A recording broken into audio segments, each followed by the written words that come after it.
Welcome to the Primal Foundations podcast. I'm your host, Tony Pascola. This podcast will equip you with knowledge and tips to elevate your well-being and unlock your path to optimal health. Enjoy the episode of the Primal Foundations podcast.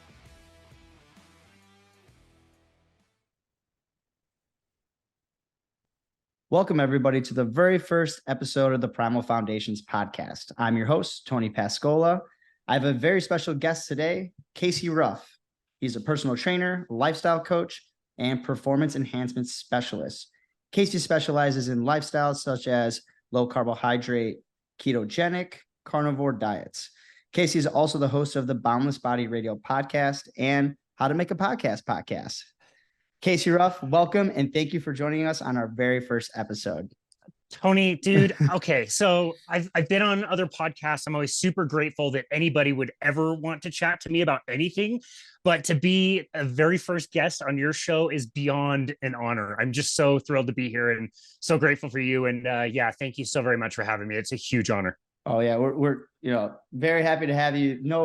Automatically I said, I'm gonna start a podcast. First person to reach out, Casey Ruff, for sure. You're amazing. It's very cool. And it's such an honor. So for those that don't know, Casey was actually my coach for a little bit. I had the crazy idea to do an Ironman on the carnivore diet and reach out to Casey because a lot of people said it couldn't be done.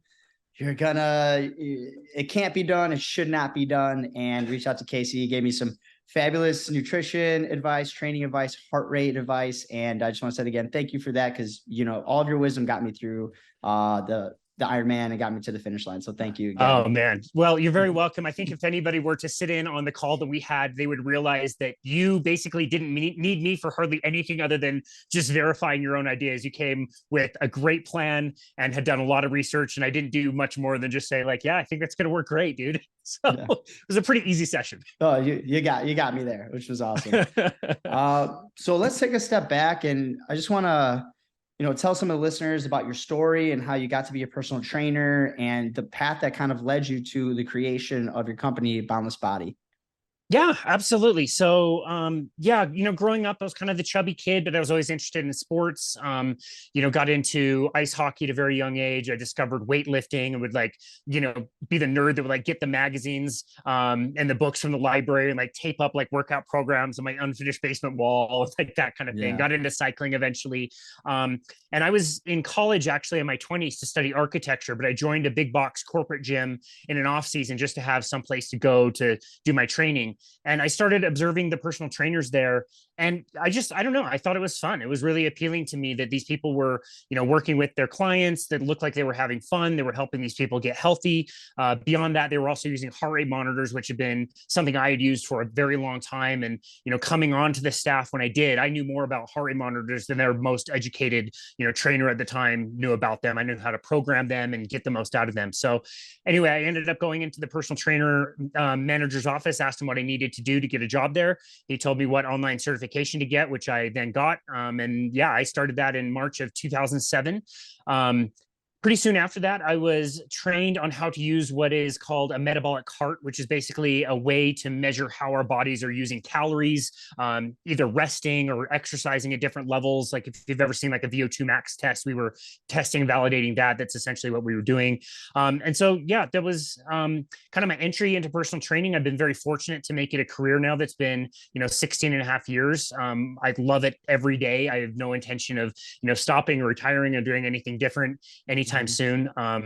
It's been a wonderful career. And so the story of Boundless Body LLC was really the story of my wife and I both working for the same big box corporation when the pandemic hit and we were put on unemployment. And so it was a really dark and confusing time. And I still to this day have no recollection of the first 2 weeks of the pandemic. I blocked out those memories. And, in the stress and confusion of everything that was going on as the gym was reopening, we just saw that, the clients that we did have were already changing their behaviors. They were working out from home. They weren't even going to the business complex where our gym, was. So there's no motivation or incentive for them to, go to this gym anymore. And they were dusting off their Thigh Masters and, whatever equipment they had at home when you couldn't buy anything. And so we decided that the best thing for us to do just be open up our own company and just continue working with our people. So yeah, that's how Boundless Body was born 3 years ago yesterday, I believe. And so we just, we work with our people locally here in the Salt Lake Valley.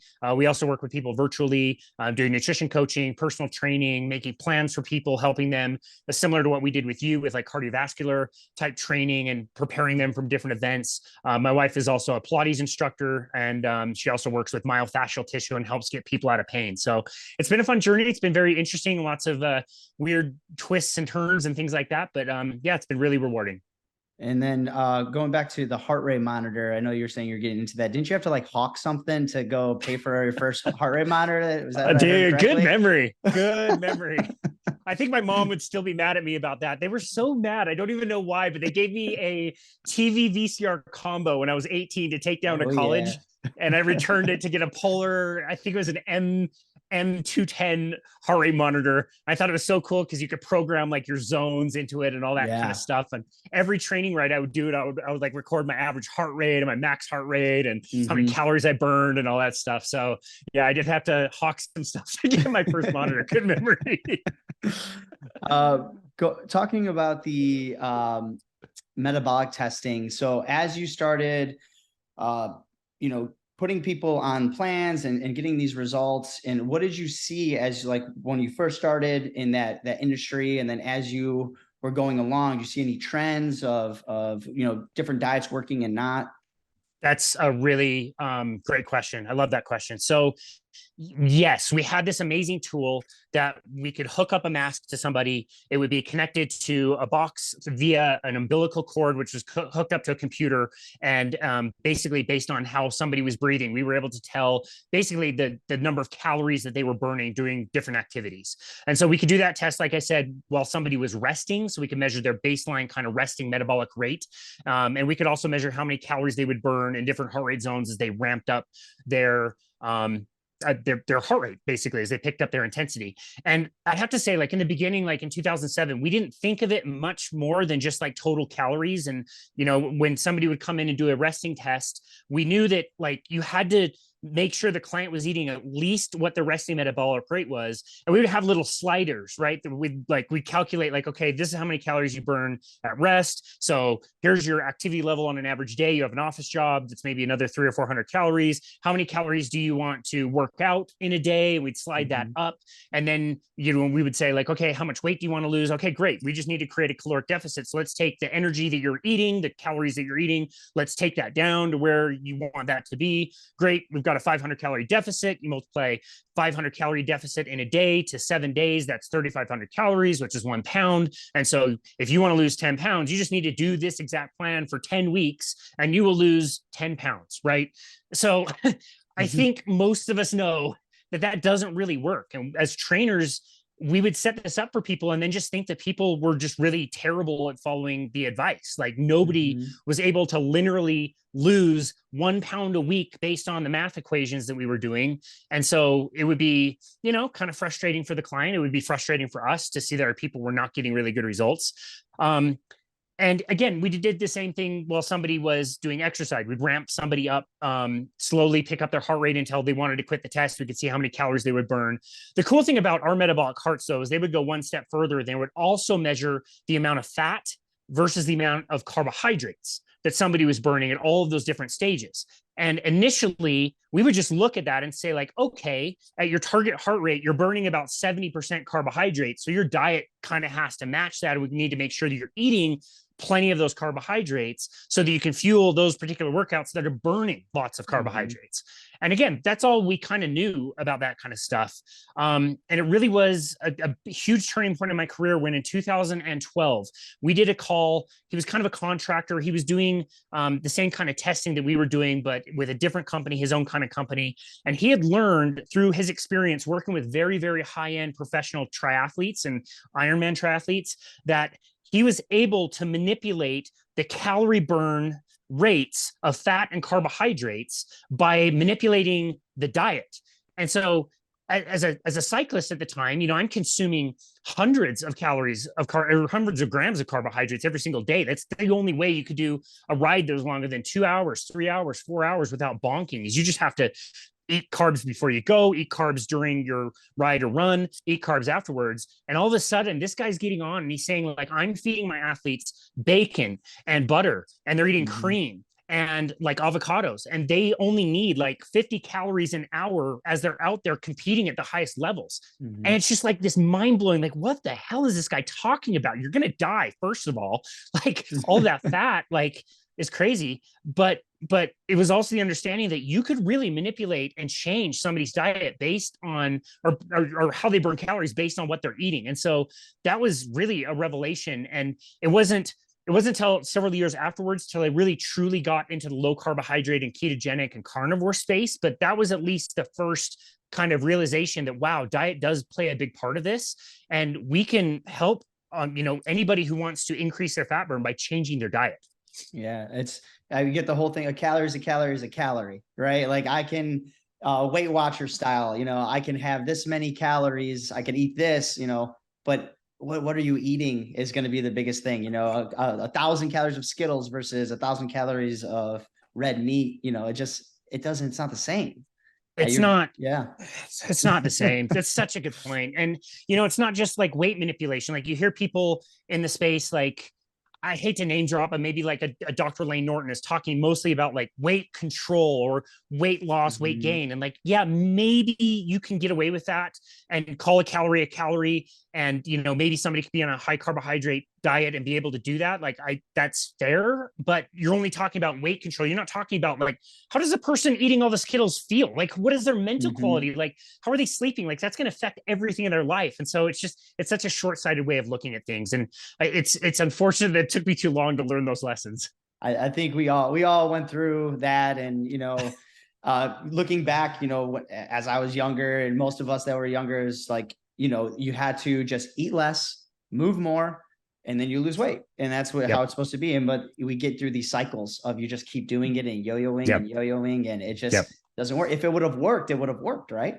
Yeah, exactly. Like, so if you're talking about like a simple machine where, like, if you have a toaster and you put toast in it or bread in it and you get toast and the toaster never really changed, maybe you could use white bread or brown bread, and like, it doesn't change the toaster. It's the same thing. But the problem with us is we're so much more complex and complicated that the things that we do for our input then change the output over time. And so we knew that if you were calorically in a deficit for too long, that metabolic rate would be measurably lower. Like, I would see it on those metabolic carts. Like, I measured, for example, a person that did the Biggest Loser contest, and after they got kicked off the contest, and after weeks of doing 1,200 calories a day and 6 hours a day of workouts, her metabolic rate was in the tank. It was about 1,000 calories less than what it should have been for somebody in her like same age, height, weight category. And so, like, the things that we do and the things that we eat create a new reality that then changes the equation. So we can't just use math to solve a biological equation. It doesn't work. Right. That's awesome points. I think you kind of touched base on the kind of athletic piece and athletic performance on this diet. And for you, for cycling especially, how's this affected you on those, long rides, and your performance then versus now, and what kind of contributes to that? Great question, dude. It is such a game changer. It's so amazing, as you well know, to live this type of lifestyle and to be able to perform athletically. So we have those two fuel sources, right? We've got the carbohydrates that we can burn. We've got fat that we can burn. We can also eat protein as the third macronutrient, but we don't generally use that as an energy source. It's more just the fat and the carbohydrates. And the problem is one of storage, essentially. Like, you can't store an endless amount of carbohydrates. I'm staying up in the mountains here in Utah at my client's cabin. I had to drive an hour and change through the mountains to get here. And it's so interesting to see such an amazing variety of tons of plants and shrubs and grasses and all these plants at the end of summer growing everywhere. It's amazing and really beautiful. And you look out and you think, like, there's no food. That there is no food that I could be eating. If I was living a plant-based life, I would die. Like, there's so little calories available in the form of carbohydrates and plant foods. And again, I'm driving through very natural habitats at the end of summer when things are definitely growing and blooming everywhere, but there's just not a lot of food. So it's just a supply problem. Like if you have such a limited supply of carbohydrates and you can only store a limited amount, it's not really that big of a deal because you need to be eating proteins and fats. Like to kill an animal would be far easier and live on that for a way longer time.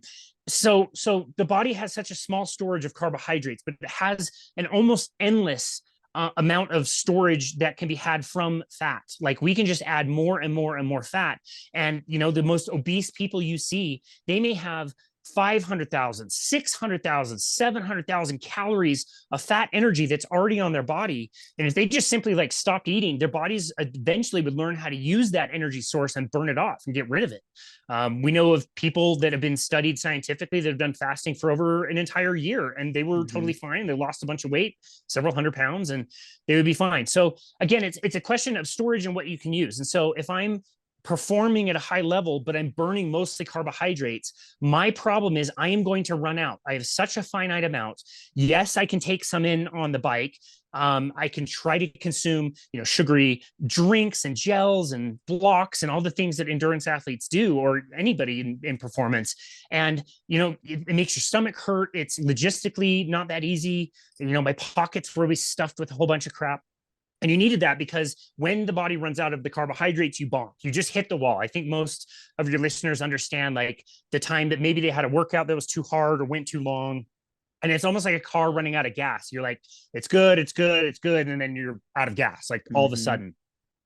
And so that was the reality. Well, as a fat adapted athlete, you're not running on the carbohydrates, you're running on the stored fat. And again, even like the leanest person you've seen compete in the Tour de France, they don't have a lot of body fat, but they still have tens of thousands of calories of fat that they can use to help fuel their cycling, for example. So initially switching over to be, you know, adding more fat in the diet eventually led me to a low carbohydrate diet, which eventually keto, eventually carnivore. Like your body is adapting to burning the fat, and you don't need any of this stuff. And so where I had to eat before and eat during rides and be really hungry afterwards, it became that like I could just go. Like it didn't matter whether it was 2 p.m. or 10 a.m. what I'd eaten that day. You just kind of go and you feel really good. And whether your ride's an hour, 2 hours, 3 hours, generally like it doesn't really make a difference. You could do the whole thing fasted.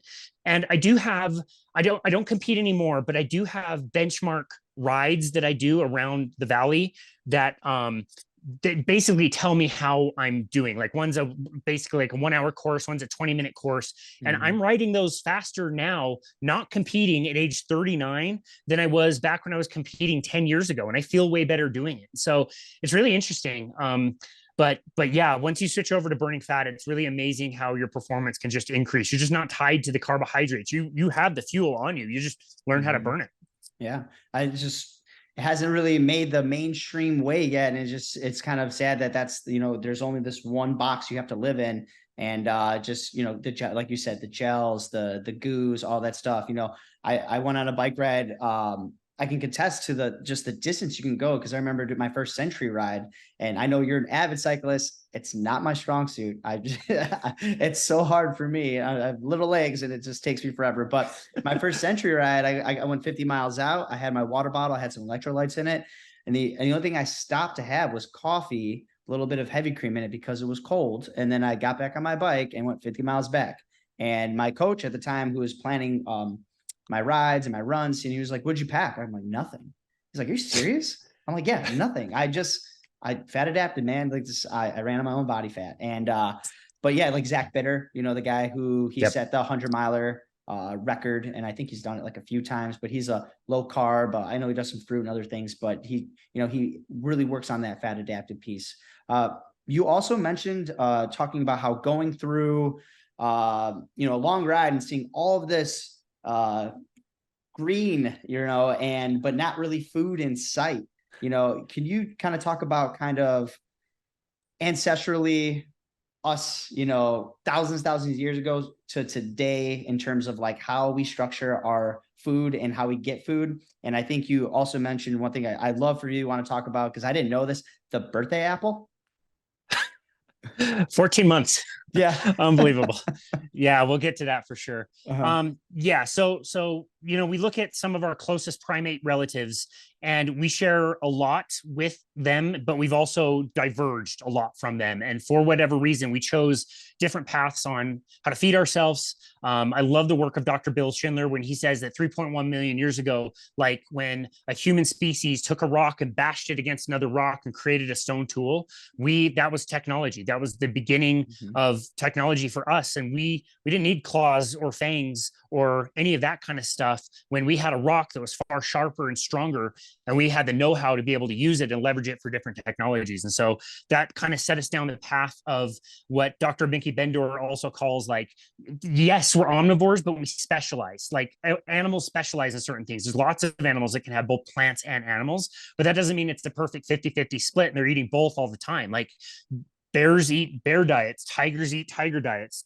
turtles eat turtle diets. You know what I mean? Like, every species has their appropriate diet. And when we made tools, when we later on, figured out how to like manage fire, we could cook our food and extract more calories out of that. We learned the safest, best way to extract calories for us that allowed us to evolve, to grow our brains. It changed our digestive system. Humans don't hang as much as primates, but we can throw like 3 times as quickly as they can. So, hunting came into the picture, and we were really good, proficient hunters to the extent that we were killing off all the big species. Wherever humans went, we were making giant fatty species go extinct because we would just overhunt them and kill them off. And so over time, we'd have to hunt, smaller and smaller animals. And that continued for a long time. Our brains grew until about 12,000 years ago is what they kind of speculate, that for whatever reason in certain parts of the world, we just decided to settle down and we started agriculture. So we started raising, wheat and corn, again, depending on where you were on the planet, rice and things like that. And so that was a slow and kind of more gradual change that we settled down and started doing that and started changing our diet that way. The bigger change came about 200 years ago when we started to industrialize our food. We were producing food and shipping it all over the planet. We learned how to make sugar very inexpensive, where it was super expensive, hard to find, very rare, was now we can make it from beets and we can, again, ship it everywhere. We had this like weird kind of problem in the 1860s where we were harvesting more cotton.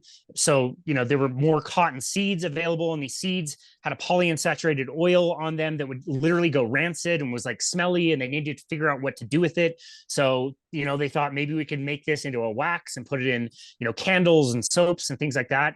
But eventually, they created Crisco, stands for crystallized cottonseed, which is the first real like seed oil besides the kind of other stuff that was coming in and adulterating our olive oil at the time. And that made it into our diets. And the combination of those two things, 3 things, I guess: refined grains, cheap industrial sugar everywhere, and seed oils. What are seed oils? So now known as like vegetable oils, which ironically don't have a single drop of vegetables in them.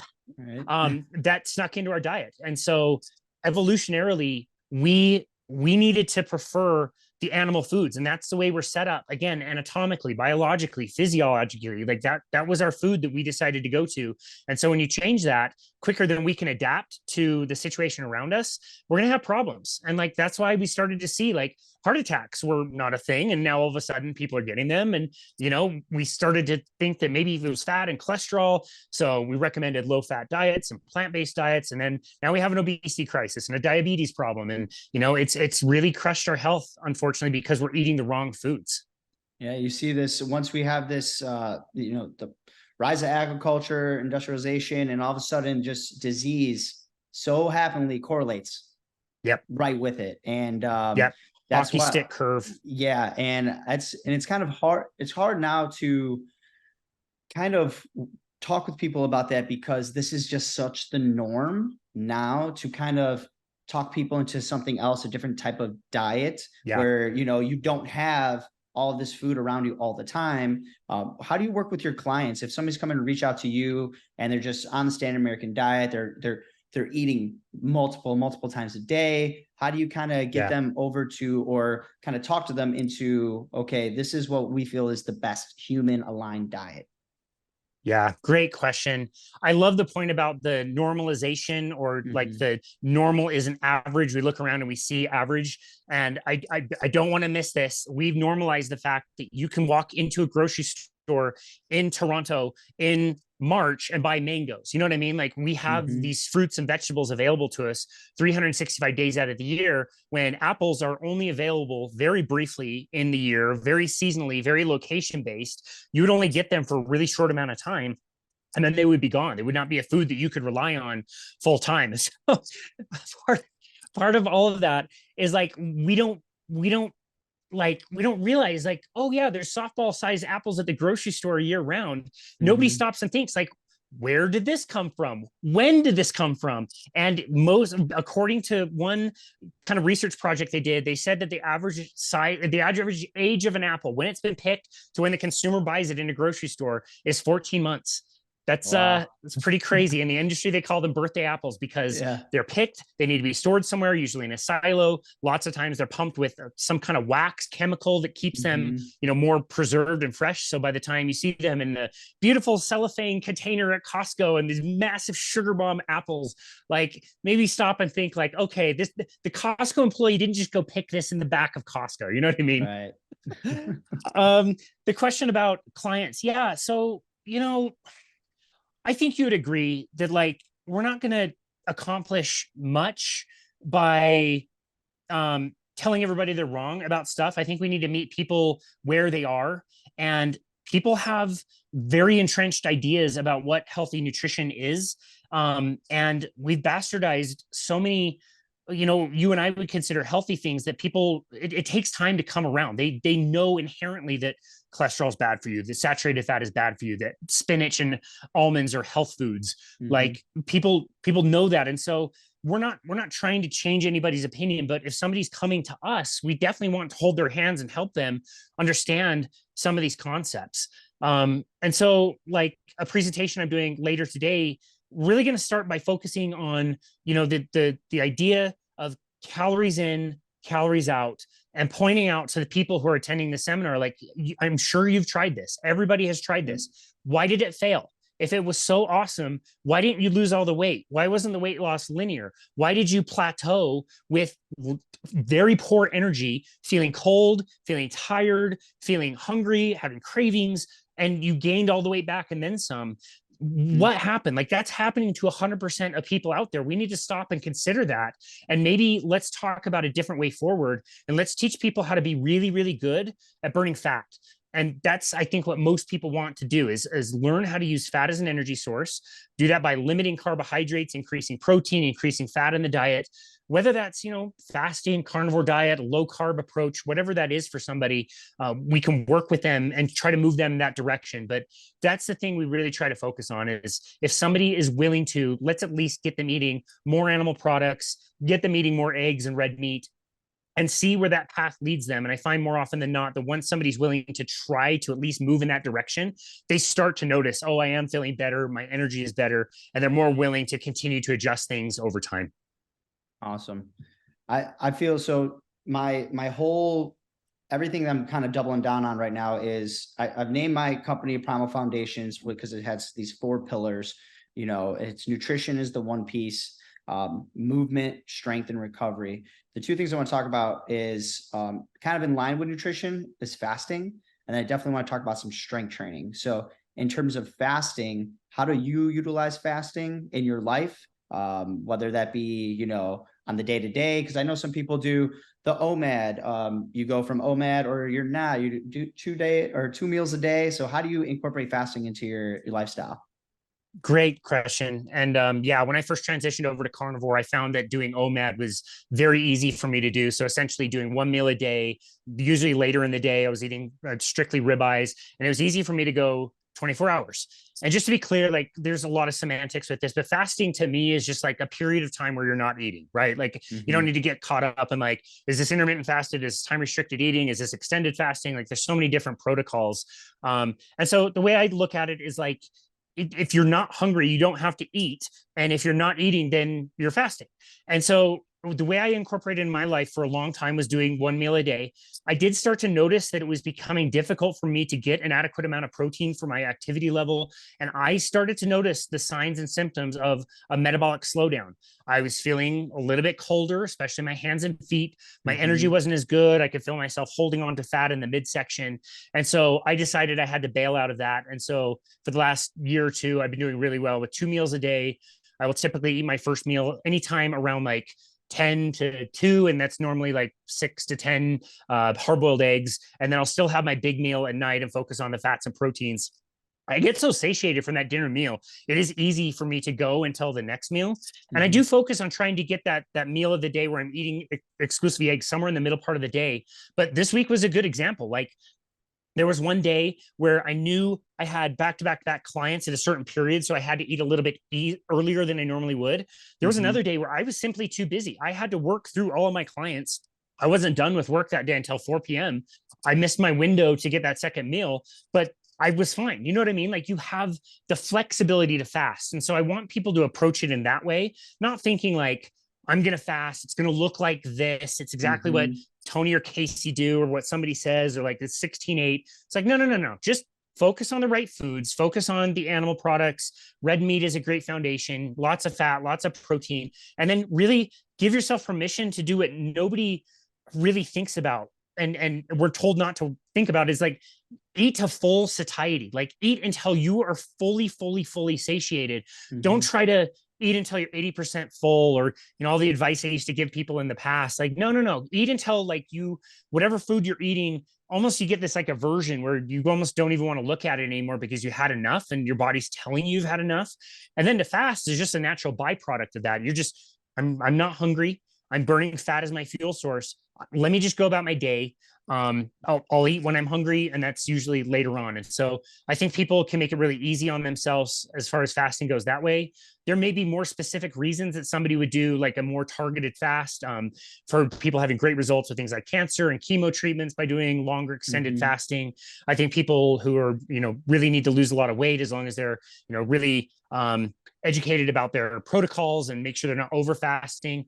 There might be more specific things that those people need to do, but for the most part, I just want people to eat until they're fully satiated, and then just don't worry about eating until they feel hungry again. Yeah, I think it's super intuitive just to kind of listen to your own body too. Sometimes we get in this mindset of like, oh, I'm doing the OMAD, or I'm doing this, or I'm doing a 3-day fast. I have to. Whereas just if your body's feeling you're hungry and you really need to eat, you eat. And then just to kind of echo what you're saying is, and you mentioned this to me before when we were talking in some coaching sessions. You're like, eat until you're full and have a couple more bites. And I was like, oh, yeah. I'm like, Casey, I could do that. Yeah, sure. You're like, I was like, I'll eat more. Don't tell me. I will. And you're like, yeah, not bad. Eat 4 more bites. And then when you're really full, then don't eat. And then when you're hungry again, you eat. And people be so surprised how I'll post steaks, I'll post things on my Instagram of whatever. And people, man, you really eat like that? I'm like, yeah. You had 2 steaks? It's like, yeah. But that's all I eat. Like that's all I'll have for the day. I go in between. I go OMAD, and I'll have 2 meals a day. Sometimes I'll have a breakfast. Sometimes I'll have something later. But I don't have to think about my meals. I'm not prepping all the time. I hate food prepping, and just having the ability, I call it like a superpower. The ability to fast is a superpower, and you don't have to be running all over the place all the time looking for food. And if I get into a place where I don't have it, or access to it, or access to something that's healthy, I'm okay. People freak out all the time. Totally. No, that's such a good point. And I want to just hit something that you mentioned, which I think is so important, that I love. Intuitive eating. If you were to turn me loose in a typical grocery store, and you just told me like, hey, everything is within the limits of what you can eat, go eat intuitively, I would go to the ice cream section and I would eat all the ice cream, and then I'd go grab a pie and I would eat the pie. Like, that would be my intuitive eating. When you eat a carnivore style diet, already you've just eliminated so much of the grocery store. Now you have the meat section, the egg section, maybe dairy if that's included. Now try to intuitively eat. And I think you'll be able to do it. I'll give you a good example. Our good mutual friend, James Lehman, amazing person. Everybody should follow him, the Carnivorist, on Instagram. He does what you do, and he posts his board picture, right? Like every day he'll post like what's on the board, and it will be different combinations of meat. Sometimes it's chicken, different combinations of red meat. And this week he posted something with salmon on it. And I don't like salmon. I have salmon like once or twice a year. And all of a sudden I was like, damn, that salmon looks really good. And I still want to go eat that. I believe that's our bodies being intuitive with the right food that we should eat, where maybe some foods won't sound good, but for whatever reason, your body might be craving some nutrients as long as you eliminate all the crappy processed stuff. And speaking about ice cream and things like that, have you ever, I know myself, if I go off the diet and if I have something where it's like a sweet, a treat or whatever, I know how I feel after the fact. So has that ever happened to you where you're just like, oh, I'm going to try something, I'm going to have a little something sweet or whatever? How does your body react to that? Yes, very poorly. Great question. It was 2 years ago. So in Utah, in the Salt Lake area, the 24th of July is called Pioneer Day. And it's a bigger holiday than even like the 4th of July around here. Like it's a big deal. And it's when the Mormon pioneers kind of entered the valley and settled down. So the Mormons celebrate that. Anybody who's not Mormon celebrates Pie and Beer Day, kind of poking fun and also having something to celebrate. So I'll never forget. It was 2 years ago. I decided to have a pie. And, I was planning on eating a piece or two, and I ate some, and then I ate some, and then I ate some, and then I ate some, and I could not stop until that thing was gone. I never have thought I've had anxiety, but that was one of the first things I noticed about carnivore diet is my mind just really settled down and quieted down. And I really love that feeling. Dude, after eating that pie, I couldn't sleep. My brain was just spinning and all this stuff that was never going to happen about the business failing and the house is going to fall over. My wife's going to leave. My dog's going to die. Like it was crazy. And I learned that day, I'm like you, dude, I can't do it. I can't do sugar for sure. Recently we went on a trip. I forgot to like take French fries off of the order. French fries come, normally they're gross anyway, so they weren't tempting. These ones look good. So I tried one, then I had two more, then I had two more, and then I had it in a ketchup. Dude, I leveled the whole thing. So I don't know. I would call myself a sugar addict. I think I need to be abstinent. I don't know what you call that, but I will tell you that those are two examples of me eating a lot more of stuff I know I don't want to be eating way longer than I wanted to stop. I could not stop. So I'm like you. I've got to be abstinent. I have to just not have those things. My life is so much easier. I feel so much better. My brain functions so much better when that's the case. Yeah. And we talk about the body intuition. I mean, I'll be guilty. I've had, an ice creamer here, there, whatever. I'm like, you know what, let me have something, or celebrating with friends or whatever. And it's like, my body is the greatest lesson to me, because when I have those things, I'm like, the next day I'm like keeling over. I'm like, geez, I only had a cookie or like 2 scoops of ice cream. Now I'm like, now I have to go strict again. I can't do this anymore. And then I might go 8 months, right? 8, 9 months. And then I might have another something little thing, because here's the thing. I tell people all the time, it's like, you can't be super, super strict, like to the point where it's like, you're not going to stick with it anymore. It's okay to like go a little here and there. And it depends on the person. Again, me, fruit, like I try to avoid it now, because when I would mess around with fruit, and I always thought it was a good alternative to, like, if I go to a birthday party or whatever, and I don't want the cake, I'm going to have some fruit. That's the alternative for me. I'm making a healthy choice. But like you were saying, I can't stop eating it. I'll just have a piece, have a berry, have a this, have a that. And I just would overconsume way more calories. And I have to stay away from it as well. But in terms of, increasing that metabolic rate, we've kind of talked about things to eat. We talked about fasting. So I want to kind of couple these next two together, some strength training and movement. And so how do you approach that? What's your philosophy for your clients of, strength training, like frequency, duration, and then movement? What is the right amount for, like, let's just talk about like an average person? Amazing question. I'm so glad you're so mindful of the way you call it movement. A lot of people call it exercise, and I think it's very mindful of you to call it movement. And I do the same thing. I call it the same thing. So when we're talking about positive impacts on our metabolism, we can leverage exercise to have our metabolic rates be running at a really good speed and burning, lots of fat, lots of calories, which is basically kind of what we want. And so strength training is a big part of that. Strength training teaches the body how to be inefficient with calories, which again, that doesn't sound like a great thing. But what that means is that the body has plenty of calories and it needs those calorie resources to do things like build muscle or make your bones stronger, like all those things that we think are very beneficial, and they are.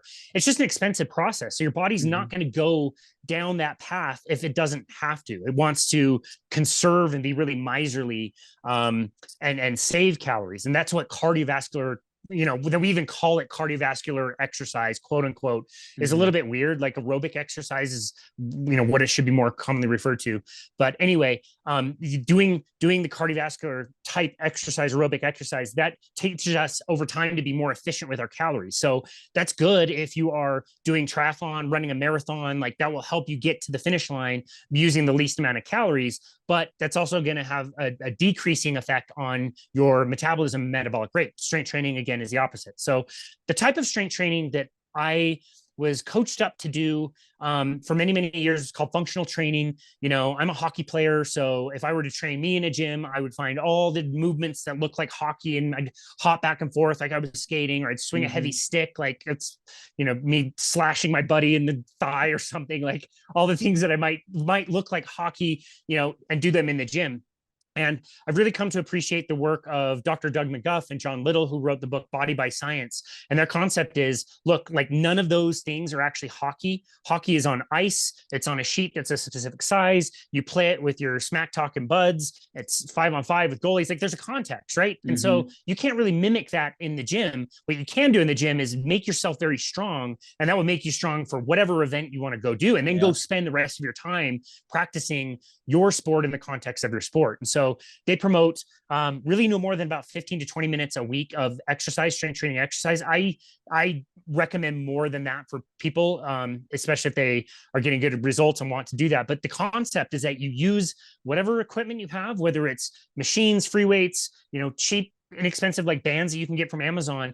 But the goal is to push yourself inside of a set to this point of like, I call it, it's been called like muscular failure. It's like muscle success, where you cannot any longer push a weight. Like you're getting to that wall of like, man, I like get a little bit of anxiety. It's not like a high intensity as far as like your heart rate or like your sweating rate. Like you could do this mostly nose breathing, but the point is to tell your body that the level of strength that you are at is inadequate, and you can only do that by pushing yourself all the way to failure. So the body says like, wow, like, okay, like I don't know what this guy was doing, but we need to get stronger. We have to get stronger. He was pushing something we couldn't push anymore. So let's shuttle those resources, shuttle the calories over to building muscle, building connective tissue, strengthening the bones like we talked about. And so whatever somebody does strength training, they can do things very safely. They don't have to move quickly, but they want to get to like a very close to, muscle failure. And again, all of that has a positive impact on the metabolic rate. People should notice that their strength is improving. They're having good energy. They feel warm, those types of things. So yeah, whatever anybody else wants to add to that, like, kettlebell training, TRX training, that's all fine. And we've got so many different tools that we can utilize and teach people to do lots of different things. But in general, following the principle that when you strength train, you go pretty deep. It's pretty intense as far as that like muscular kind of intensity goes. Yeah, I stopped to write down muscle success. I think that's a fact. I'm stealing that 100% for all my clients, because we always talk about, and I say this in the gym all the time, and you might have the same experience. I was like, if you're trained to complete failure, you're trained to fail. And there's a lot of ego that comes in the gym sometimes, and where people want to compete with one another. And I've had a situation where I'm watching the room. I got a class of 8 and we're doing whatever, kettlebell training, some lifting, it's a strength and conditioning class. And I cut the whole thing short. I think I cut it like at 18 minutes. It was supposed to be designed for like 24. It's like every minute on the minute type deal. Everybody's form was going. People were going way too hard, and they have heart rate monitors. Some people have them, MyZones. Yep. And they think it's okay to be in the red. And I'm like, that's not good to be you can't just redline the whole entire class. And I was like, all right, we're done. And everybody's like, what? I was like, that's good. We're good. I was like, I'm happy. I like everybody was putting in some great work. We're good. If you want to get on like a recovery walk or a recovery row, you can. And they were like, wait, so we can leave? I was like, yeah. They were like, they didn't want to believe that they felt like I was tricking them. And I was like, that's what I get a lot is that mentality. You like run across that when you have clients and you talk about strength training and, the minimum effective dose. That's something I think I hear from a lot of different people. I think I've heard you say too, the minimum effective dose. Do they kind of give you any pushback or kind of question like, why I can do more? Why can't I do more? Yeah. And that's I love that you stopped that class. That's to me the sign of a really, really good trainer who knows what they're doing and knows their people and can explain that really well. Yeah, you sometimes do get pushback. We would get the people when we were at the corporate gym, especially, that would be like, yeah, but like I want to push myself harder. Like I want to go do these classes. Like you're telling me I've got to work out easier, and I'm like, you can do whatever you like, but think about whether you want a hard workout or whether you want to get results. You take your pick. Like you can have hard workouts for sure, but they're not going to lead you to the results that you want. So they need to be really mindful about that. And then, yeah, use the rest of the time to move. Any kind of movement is great. Whatever people enjoy.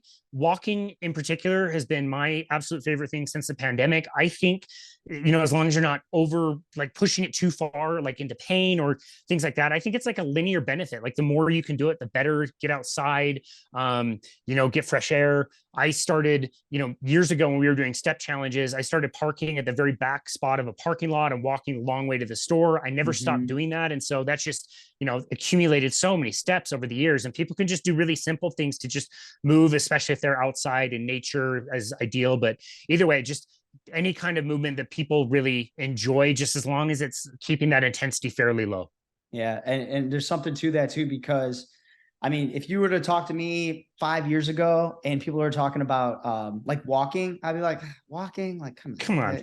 What walking? It's not that big of a deal. It's not that hard. Then we got locked down, pandemic. I was still working out in the apartment, I was doing something. I was working out still, push-ups, whatever. Sean T Insanity. I was doing all those kind of things in the apartment because you couldn't do anything. All the gyms were shut down.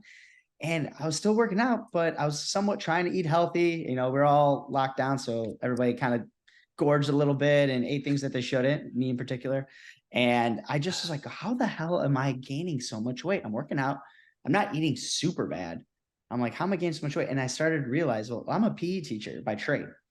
Every day I'm walking, and like my watch is set to 30,000 a day. Wow. And like it'll go off at 30,000. And sometimes I'm hitting that. It's like mid-afternoon, 30,000. Because we go one side of the building, the other side of the building. I got to get equipment. I got to go here. I got recess duty. I'm on my feet all day. And I just did not think about it. And then when you sit down for that long every day for 3 months, it all adds up. And I was like, now I'm a big fan of walking. My mom, she has lost 25 pounds. Wow. She's actually doing very, very well. I got her. She's not a carnivore by any means, and my sister too. She isn't a carnivore by any means, but they're like making decisions of we're working out more. My mom's like, I'm getting my walks in. She does aerobics in the pool. And she's like, if I have a burger, right, I don't have the bun. I try to skip the French fries. She'll still do greens and she'll do chicken, all kinds of stuff like that. But she's just being more mindful. And she's just like, she gets her walks in. And just by eating a little bit better and walking, I mean, I want her to start strength training for sure. And I'm trying to work with her. Like, it doesn't have to be barbells. It could be machines, for right now. And she needs that as she's getting older. But I mean, just that little change of walking an hour and some change every day, plus eating right. Wow. Simple. Huge. Yeah. Simple. Yep. Awesome. I love it. And yeah, people can find really easy ways to work that in. Like take a walking meeting. Like there's lots of meetings that we do that you can take over the phone. Like you can find ways to be creative and, take 15-minute breaks if that's all you can do. But yeah, it will definitely reward itself for sure. Great practice. It's awesome. Casey, I know we're about like 45 minutes in. I don't want to take too much of your time, but I think this has been an awesome conversation. And again, I'm just so happy to have you on the first episode. And I think all the listeners get it. You just dropped a lot of knowledge for us, which is amazing. So how can people find you, get in touch with you, and follow you? Yeah. Well, thank you very much, Tony. It's really been a pleasure. And I can say after one episode, you are a natural host, dude. You do a great job. That was a really great interview and you asked really good and interesting questions. The easiest place to find us is on our website, which is myboundlessbody.com. They can find our podcast, which is Boundless Body Radio. That's also found on all the different platforms. We do releases every Monday, Wednesday, and Friday. Yeah, and on our website, you can find our social media stuff. So the usual Facebook, Instagram, Twitter, that kind of thing, if you want to follow us there. But also, one of the first things you'll see on the website is a book now button where anybody around the world can book a complimentary 30-minute session. We can talk about your goals. We can talk about nutrition or exercise, whatever somebody wants to chat about. I've also had tons of people that really just reached out to like introduce themselves and got to know some of our listeners. So it's been really fun, but that would be the best place. And like I said, we always offer that free 30-minute consultation for anybody who wants to chat, and they can find that on the website, myboundlessbody.com. Awesome. I'll definitely link that in the show notes. And thank you again. And thank you everybody for listening to the Primal Foundations podcast. Thank you all for joining us. If you enjoyed this episode, don't forget to subscribe, like, and share. See you all next time on the Primal Foundations podcast.